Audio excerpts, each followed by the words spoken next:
உங்களுக்கு investigative thriller movies பிடிக்குமா? அப்ப இந்த வீடியோ கண்டிப்பா உங்களுக்கு தான். ஒரு போலீஸ் கதையில யார கொலைகாரன்னு தெரியாம கண்டுபிடிப்பாங்க. ஆனா யார கொலை செஞ்சாங்கன்னே தெரியாம கண்டுபிடிக்கிற கதை இருக்குன்னா நம்புவீங்களா?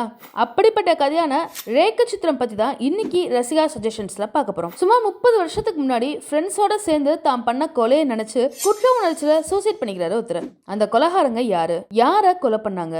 ஏன் அப்படிங்கிறது எல்லாத்தையும் நம்ம ஹீரோ எப்படி கண்டுபிடிச்சான்றது தான் இந்த படத்தோட மெர்சலான கதை. சோனி லைவ்ல இருக்கிற இந்த மலையாள படத்தை தமிழ் உட்பட 5 லாங்குவேஜஸ்ல பார்க்க முடியும். 80% மேல ஆடியன்ஸுக்கு இந்த படம் ரொம்பவே பிடிச்சிருக்கு. ஒரு பழைய படத்தோட ஷூட்டிங் ஸ்பாட்டை களமா வச்சு பாஸ்டுக்கும் பிரசன்ட்டுக்கும் நடுவுல சூப்பரா டிராவல் பண்ற ஸ்கிரீன் பிளே இந்த படத்தோட பெரிய பலம். ஆசிஃப் அலியும் அனஸ்வராவும் வேற நடிப்புல மிரட்டி விட்டுருப்பாங்க. உங்களுக்கு இந்த இன்வெஸ்டிகேட்டிவ் த்ரில்லர்ஸ் பிடிக்கும்னா இந்த படம் செம்ம ட்ரீட்டா இருக்கும். 80s மலையாள படம் பிடிச்சவங்களுக்கு இது ஒரு மறக்க முடியாத விருந்தாவும் இருக்கும். இந்த வீடியோவை சேவ் பண்ணி வச்சுக்கோங்க. எந்த லாங்குவேஜ் படங்களை பத்தி சஜஷன்ஸ் வேணும்னு கமெண்ட்ல சொல்லுங்க. மறக்காம நம்ம பேஜை ஃபாலோ பண்ணிக்கோங்க. பை ரசிகாஸ்.